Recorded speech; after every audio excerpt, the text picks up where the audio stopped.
Guys, மே 4ஆம் தேதி நம்ம தமிழ்நாட்டோட எலெக்ஷன் ரிசல்ட் வந்துச்சு, கரெக்டுங்களா?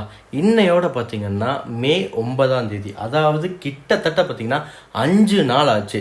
இந்த 5 நாள்லேயும் பார்த்தீங்கன்னா கவர்னர் மாளிகைக்கு நம்ம டிவிகே கட்சி தலைவர் விஜய் அண்ணா பார்த்தீங்கன்னா போறாரு வராரு. என்னதான்டா நீங்களாம் நினச்சிட்டு இருக்கீங்க? என்னதான் ட்ரை பண்ணுறீங்க? இல்லை, மறுபடியும் திரும்பவும் நான் சொல்கிறேன், ஒரு ரீஎலெக்ஷன் அப்படிங்கிறது ஒன்று கூட நீங்கள் வச்சிருங்க.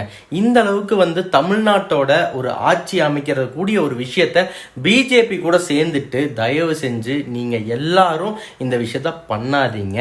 ஏன்னா அந்த அளவுக்கு எனக்கு கேவலமாக போயிட்டோமா? நாங்கள் இந்த மாதிரி ஒரு விஷயம் பண்ணணும் அப்படின்னு அவசியமே கிடையாது. ஸோ ஆனால் நீங்கள் என்ன பண்ணுறீங்க? மேலும் மேலும் தப்பு மேலே தப்பு தான் பண்றீங்க. இங்க பாரு கண்ணா, நான் இப்போ சொல்றேன், திரும்பவும் இன்னும் ஒரு 10 நாள் கழிச்சு தமிழ்நாட்டோட ரீஎலெக்ஷனை தாராளமா நீங்க எல்லாருமே வைங்க. இதை விட ஓட்டு மொத்த மக்களும் பார்த்தீங்கன்னா குவிஞ்சு வருவாங்க. இதுக்கு நான் கேரண்டி தரேன்.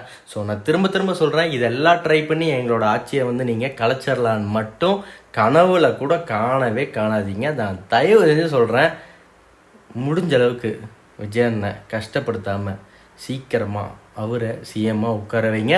உங்களுக்கு வேறு வழியும் கிடையாது, அவரை தான் உட்கார வச்சாகணும். மாற்றத்தை கொண்டு வர்றதுக்கு பல மாற்றம் நமக்காக இருக்க போகிறது. நன்றி மக்களே. உங்களோட ஒப்பீனியன் என்னங்கிறத கமெண்ட்டில் மறக்காமல் சொல்லுங்கள்.